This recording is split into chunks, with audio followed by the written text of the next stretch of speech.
Hello students, good morning everyone. How are you? I am absolutely fine and hope to you same at your home. My dear child, it's chemistry for 11th class today. My dear, as you know very well that our first chapter, some basic concept of chemistry is going on. My dear, today we will definitely finalize the chapter, and after that in tomorrow classes we will be talking about the NCERT in text exercise as well as the complete NCERT exercise. Okay, my dear, it's chemistry. So my dear, uh, stoichiometric stoichiometry coefficient was going on. Stoichiometric coefficient was going means stoichiometric coefficient जो हमारा चल रहा था, stoichiometric coefficient की जो definition हम लोगों ने दी थी, उसके डेफिनेशन के बारे में एक बार फिर से मैं आपको बता देना चाहता हूँ कि जब कोई केमिकल रिएक्शन एक बैलेंस फॉर्म में लिखी जाती है तो वो जो है एक क्वांटिटिव रिलेशनशिप देती है। जब कोई भी केमिकल रिएक्शन एक बैलेंस फॉर्म में लिखी जाती है तो वो एक क्वांटिटिव रिलेशनशिप देती है रिएक्टेंट्स और प्रोडक्ट के बीच में on behalf of their mass, volume, moles, molecules, इन सब के बिहाफ में जो है कोई भी केमिकल रिएक्शन जो है क्वांटिटिव रिलेशनशिप देती है। That is called stoichiometric. The reaction is known as stoichiometry and when a chemical reaction is when a balance chemical reaction the coefficient of a balance chemical reaction is known as stoichiometric coefficient. ये बातें हम आपको पहले बता चुके हैं। अब इससे रिलेटेड माय डियर किस तरह के क्वेश्चंस आपको आ सकते हैं, तो मैं आपको लेकर के चलता हूं किस तरह के क्वेश्चन यहां से आ सकते हैं। क्वेश्चन आ सकता है आपको calculate the amount of water by the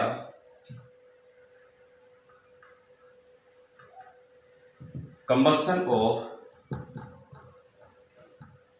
16 gram of methane. इस तरह क्वेश्चन आपको आ सकता है, calculate the amount of water by the combustion of 16 gram of methane. अब देखिए सवाल, देखिए किस तरह क्वेश्चन को पढ़िए, आप पढ़िया करिए।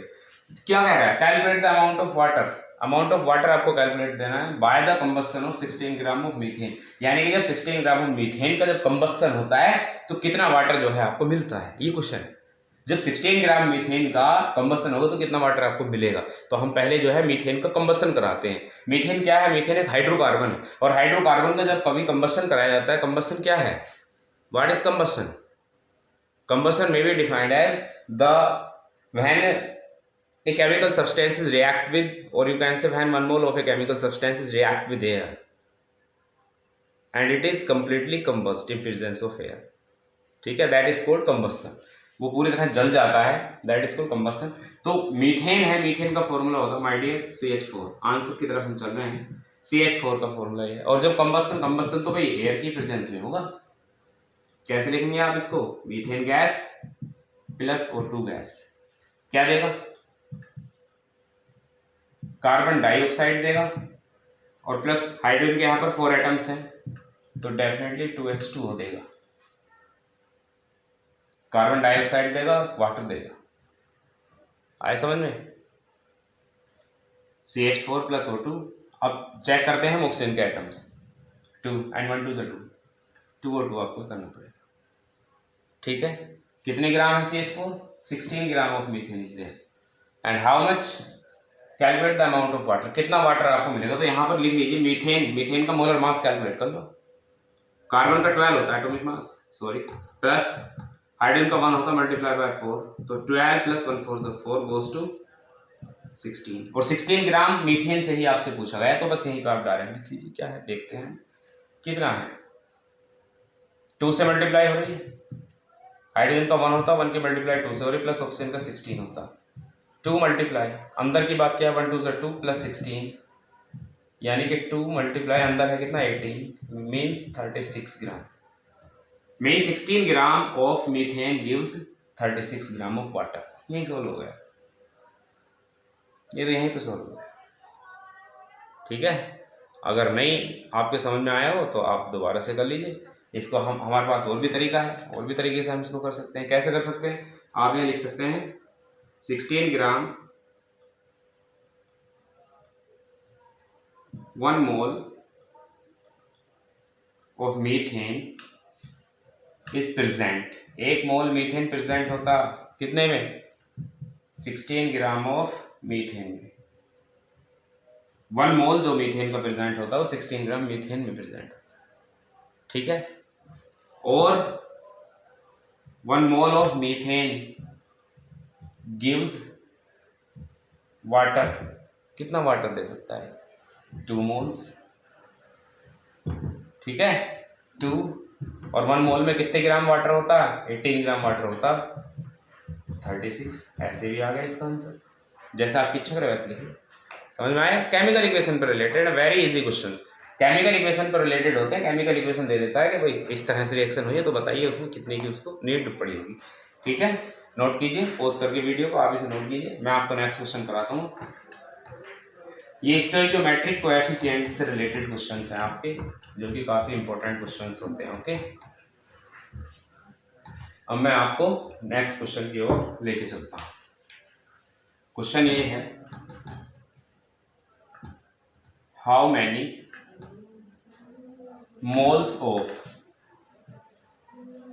Methane are required. क्वेश्चन देखिए, how many moles of methane are required to obtain 22 gram of carbon dioxide. ये रहा क्वेश्चन। क्वेश्चन पर पूरी तरह से फोकस कीजिए, क्वेश्चन को पढ़ने की कोशिश कीजिए। क्या कहना चाहता है? How many moles of methane are required to obtain 22 gram of CO2। अगर 22 ग्राम ऑफ CO2 अगर आपको ऑब्टेन करना है तो कितने मोल्स मीथेन की आपको नीड होगी, ये कहना चाहता है। तो चलते हैं, इक्वेशन बना लो पहले। How many moles of methane are required, तो मीथेन की तो रिएक्शन होनी ही है to obtain 22 gram of CO2। ये रहा CO2। अब CO2 तो तभी मिल सकता है जब मीथेन का कंप्लीटली कंबस्शन हुआ है, लाइक दिस। ये रिएक्शन है। कितना है इसका मोलर मास? 16 ग्राम। 16 ग्राम से कितने ग्राम कार्बन डाइऑक्साइड ऑब्टेन हो रही? 44 ग्राम। कैसे पता चला? 12 होता है कार्बन का, ऑक्सीजन का होता है 16, दैट इज मल्टीप्लाई बाय 2। लीजिए, ये कितना है? 36 ग्राम है। तो अब आप अपने हिसाब से इसको लिख लीजिए। कितने मोल्स की नीड है आपको? 1 मोल ऑफ CH4 यानी methane is required to obtain 44 gram of CO2। लेकिन हमें 44 ग्राम CO2 का पता नहीं लगाना है, हमें 22 ग्राम CO2 का पता लगाना है। 44 ग्राम CO2 नहीं, 22 ग्राम ऑफ CO2। तो हम इसको जो है अपने हिसाब से लिखते हैं, जैसे आप इसको ठीक से समझें आप वैसे लिखिए। 44 gram of CO2 is obtain bye obtain from 44 gram of CO2 is obtain from कितने से? 16 ग्राम ऑफ मीथेन से, ठीक है। 16 ग्राम मीथेन में 1 मोल होता है, तो 44 gram of CO2 is obtain from 16 gram of methane. अब लेकिन आपको 44 ग्राम नहीं, कितना चाहिए? 22 gram of CO2 is obtain from. तब आप इसको कैसे लिखोगे? 22 gram of CO2 is obtain from, कितने से ही ऑब्टेन हो सकती है? आप अपने अकॉर्डिंग इसको जो है जैसे ये दिया हुआ है आपको उसी हिसाब से आप लिख लीजिए। तो ये आपका हो जाएगा 22/44 मल्टीप्लाई बाय 16, जो भी आपका आ रहा हो उसी वे में आप इसको लिख लीजिए। आई थिंक ये कुछ गलत हो गया है, wait for a second.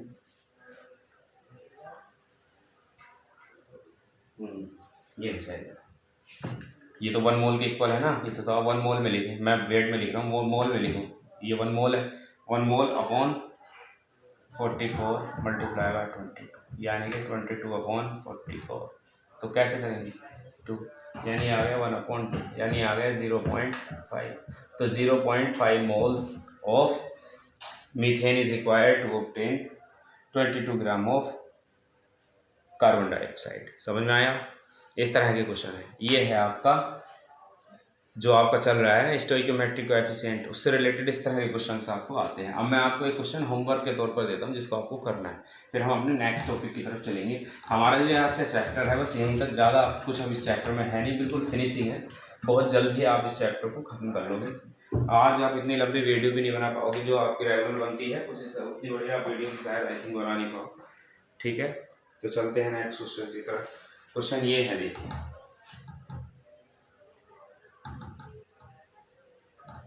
What mass of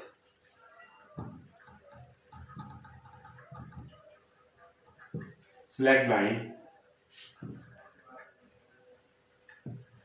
would be required to decompose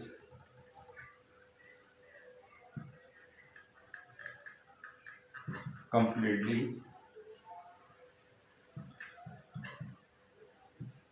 4 gram of ammonium chloride and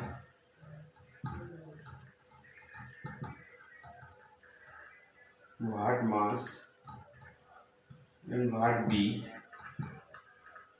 the mass of each product। ये क्वेश्चन है माय डियर। इस क्वेश्चन को जरा पहचान लीजिए कैसा क्वेश्चन आपसे कहा गया है। What mass of slag line would be required to decompose completely 4 gram of ammonium chloride.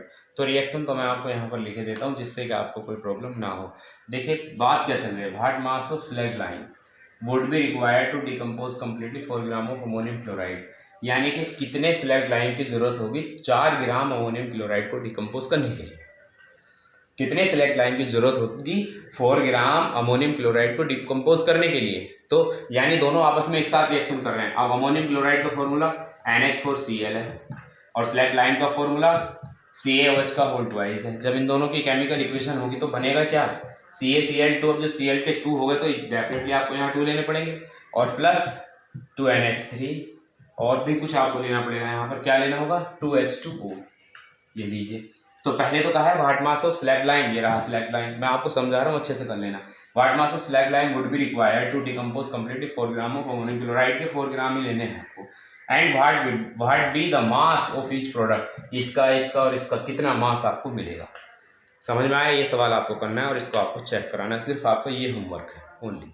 अब मैं आपको लेके चलता हूँ नए टॉपिक की तरफ।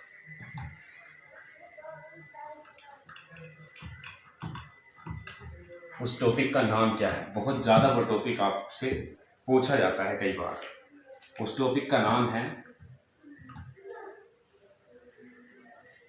Limiting reagent.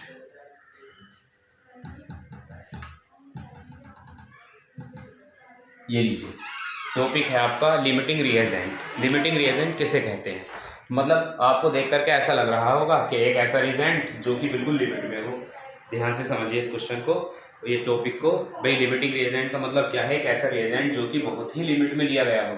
तो उसके यहाँ पर आज हम बात करने वाले हैं। देखिए मैं आपको एक बात बता दूँ माय डियर चाइल्ड, देखिए ऐसा है बाय मास चलती है ये कहानी। पहली बात तो आप ये ध्यान देंगे ये जो सब कुछ चलता है बाय मास चलता है। तो जैसे आपके पास में सपोज दैट कहीं पर इक्वेशन हो गई H2 gas plus Cl2 gas की रिएक्शन कहीं पर हुई और 2HCl गैस बन गया। तो इस कंडीशन में आपको ये देखना कि पहली चीज़ तो यहाँ पर रिएजेंट है कौन कौन। देखिए पहला रिएजेंट ये है और दूसरा रिएजेंट ये है। तो लिमिटिंग रिएजेंट यहाँ पर कौन है उसके बारे में हमें यहाँ पर स्टडी करनी है। तो उसके लिए आप इन दोनों का ना आप मॉलिक्यूलर मास कैलकुलेट कर लो। Atomic mass of hydrogen is 1 and multiply by 2 so you will get 2। Understand. अगर हम यहाँ देखते हैं तो Cl का atomic mass 35.5 multiply by 2 then you will get 71। आया समझ में। तो यहाँ पर लिमिटिंग रिएजेंट कौन है कैसे पता लगेगा वो मैं आपको अभी समझाता हूँ। देखिए ये जो केमिकल इक्वेशन आपको दी गई है H2 प्लस Cl2, तो यहाँ क्या है कि 2 gram of H2 will react with 71 gram of Cl2। 2 gram hydrogen के 71 ग्राम क्लोरीन से रिएक्शन करते हैं। इसका मतलब क्या है, what is the meaning of this word. अब यहाँ क्या है कि हाइड्रोजन के 2 ग्राम 71 से रिएक्शन कर रहे हैं, हाइड्रोजन के 2 ग्राम 71 से रिएक्शन कर रहे हैं। इसका मतलब क्या है, इसका मतलब यह है कि हाइड्रोजन की तो पूरी की पूरी तरह रिएक्शन कर ली, इसके 2 ग्राम से कर लेगा, बचा कितना फिर इसका 69। यानी कि कुल मिलाकर के यहाँ जो है पूरे के पूरे अमाउंट में कौन किसकी यहाँ पर रिएक्शन हो गई। तो पूरे के पूरे अमाउंट में अगर यहाँ पर देखा जाए तो हाइड्रोजन ने पूरी की पूरी रिएक्शन कर ली। तो हाइड्रोजन यहाँ पर एक लिमिटिंग रिएजेंट है यहाँ पर हाइड्रोजन, ठीक है। और अगर आपके ये और थोड़ा अगर और आपको इसको अट्रैक्टिव बनाना है तो आप फिर इसको जो है नंबर ऑफ मोल्स से कर ले, फिर आप इनकी आइडेंटिटी। तो N is equal to NH करके लिख लो, nitrogen number of moles of hydrogen. तो उसके लिए आप क्या करोगे, क्या होता है formula, mass upon molar mass, ये लगाओगे आप, मास अपॉन मोलर मास। मास तो आपके पास है ही नहीं, मास कहाँ से लाओगे। तो मास आपको क्वेश्चन में दिया गया हो सकता है कि 20 ग्राम हो सकता है कि ये भी 20 ग्राम हो। तो उस कंडीशन में 20 ग्राम के लिए आप 20 ग्राम को कैसे चेंज करोगे, 20 ग्राम बस 20 रहने दीजिए, तो मास आपका 20 और मोलर मास यहाँ पे आ जाएगा 1 2 2, तो कितना आ गया 10 मोल्स आ गए। और अगर क्लोरीन के मोल्स की बात की जाए यहाँ पर, तो मास अपॉन मोलर मास NCl कितना, मास अपॉन मोलर मास। तो मास कितना है 20 है और मोलर मास कितना है 71 है, तो इसके कम मोल बैठ रहे हैं यहाँ पर 0.07 या 21 होते हैं, लेकिन आप इसको 2 और 8 ये समझ लीजिए, इतने मोल्स इसके आ गए। इसके मोल 10 है, इसके मोल 0.28 है। तो यहाँ पर लिमिटिंग रिएजेंट कौन है, ये देखने वाली बात होगी। तो जो कम होगा वो लिमिटिंग रिएजेंट होगा, तो यहाँ पर जो कम हो Cl2 है 0.28 मोल्स में बताने हैं। तो ये जो Cl2 यहाँ पर ये लिमिटिंग रिएजेंट हो गया। आपको इस तरह नंबर ऑफ मोल्स की जानकारी देते हुए तब आपको वर्क करना है, समझ में आया, इस तरह से करना है आपको वर्क। और बताता हूँ एक एग्जांपल, आपके समझ में आ जाएगा। जिसका अमाउंट कम होगा उसी के रिगार्डिंग वही आपका लिमिटिंग रिएजेंट होगा। ऐसा होता है कि जब केमिकल रिएक्शन दो रिएजेंट के बीच में होती है तो एक रिएजेंट तो बहुत तेज़ी से खत्म हो जाता है और एक रिएजेंट आपका रह जाता है। तो जो खत्म हो जाता है, जो रिएक्शन पूरी तरह कर लेता है, तो वो कहलाता है आपका लिमिटिंग रिएजेंट, और जबकि दूसरा वाला जो रह जाता है वो कहलाता है एक्सिस रिएजेंट। तो अब मैं आपको दिखाना चाहता हूँ N2 gas plus 3H2 gas reversible 2NH3 gas. तो यहाँ पर लिमिटिंग रिएजेंट की हमें कैलकुलेशन करनी है, वो भी कब करनी है, जबकि 50 ग्राम नाइट्रोजन है और 50 ग्राम हाइड्रोजन है। तो इसके बिहाफ पर आप किस तरह से इसको सोल्व करोगे, तो आप definitely number of moles calculate कर लोगे, जिसका फॉर्मूला होगा W/M, यानी कि मास अपॉन मोलर मास। मास कितना है 50 है, मोलर मास कितना होगा इसका 28 होगा। कीजिए सोल्व, 28 वन सा 28, कितने बजे 22 हो गया, 22 मीन्स 220 220 हो गया। अब इसकी टेबल कितनी बार जाएगी, पॉइंट लगा कर 1.8 मोल्स आ गए आपके। चलते हैं हाइड्रोजन के मोल्स की तरफ। तो W/M, W कितना है इसका भी 50 है, मोलर मास 2 है, यानी इसके 25 मोल्स आपके आ गए। और फिर दूसरी बात 25 मल्टीप्लाई बाय 3 भी है, क्योंकि इसके 3 है ना हाइड्रोजन के, तो 75। तो यहाँ पर लिमिटिंग रिएजेंट कौन होना चाहिए, डेफिनेटली नाइट्रोजन होना चाहिए, वो तो अकेला है। नाइट्रोजन यहाँ पर क्या होगा, लिमिटिंग रिएजेंट होगा, और हाइड्रोजन यहाँ पर क्या होगा, एक्सिस रिएजेंट होगा। समझ में आया। तो इस तरह से भी आप इसको कर सकते हो। तो ये है आपके limiting reagent. Limiting reagents are those reagents during a chemical reaction which are completely react with the other reagent, which are completely react with the other reagent, जो दूसरे रिएजेंट से पूरी तरह रिएक्शन कर लेते हैं। These are known as limiting reagent, and while the substances which are in large amount which are excessive amount, these are known as excess reagent. Understand. आज ये चैप्टर आपका बिल्कुल फिनिश हो रहा है। अब आपकी NCERT होगी, 2 डेज NCERT कराएंगे, उसके बाद सेकंड चैप्टर आपको स्टार्ट कराएंगे। कहीं कोई कसर नहीं छोड़ेगी, चिंता ना करें बिल्कुल। अब कुछ और टर्म्स हैं, जैसे क्या इक्विवेलेंट मास कैलकुलेट करना। आप इक्विवेलेंट मास कैसे कैसे कैलकुलेट कर सकते हो, इक्विवेलेंट मास। तो फॉर्मूला सीधे तौर पर इक्विवेलेंट मास आपको निकालना किसका है, अगर मान लो कोई एसिड है, इक्विवेलेंट मास ऑफ एसिड अगर कैलकुलेट करना है तो फॉर्मूला आपका लगता है मास अपॉन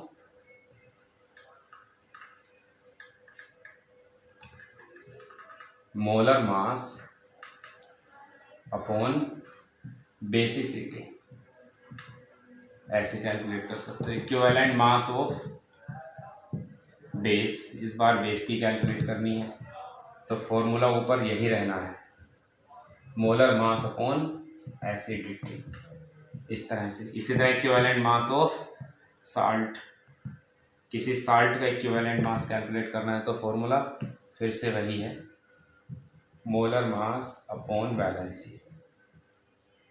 ठीक है, इस तरह के कुछ टर्म्स हैं। तो आपको ये सब कैलकुलेट मतलब याद रखने के इक्विवेलेंट मास को हम किस तरह से कैलकुलेट कर सकते हैं। ऐसे ही कई बार एटॉमिक मास के बिहाफ पर आ जाता है कि एटॉमिक मास कैसे कैलकुलेट किया जा सकता है। तो एटॉमिक मास का सीधा फॉर्मूला ये है, atomic mass is equal to, आपने एक फॉर्मूला आपने हमेशा सुना होगा, एक दो बार मैंने कल भी ये पहले भी कराया है, तो उसके लिए आप यहाँ पर यूज़ कर सकते हैं डेंसिटी इनटू मास, ये फॉर्मूला भी आप यूज़ कर सकते हैं। ठीक है, करते नहीं, density is equal to mass upon atomic mass and molar mass. तो कई ये चैप्टर आपका लगभग फिनिश हो गया है मेरी तरफ से। अब हम जो भी बातें करेंगे अब इसकी एनसीईआरटी से रिलेटेड बात करेंगे। माइंड ये टाइम भी बहुत सारा हो चुका है, इस चैप्टर को चलते हुए काफ़ी दिन हो चुके हैं। अब हम अपने एटॉमिक स्ट्रक्चर स्टार्ट करेंगे, लेकिन उससे पहले हम एनसीईआरटी अपने सॉल्यूशन को पूरी तरह कर लेंगे। ओके स्टूडेंट्स, तो आज के लिए इतना ही, और कुछ अगर वर्क बनता है तो मैं आपको जो है आज ही कुछ क्वेश्चंस आपको होमवर्क में दे दूँगा। Okay, thank you and have a nice day. Good morning to all.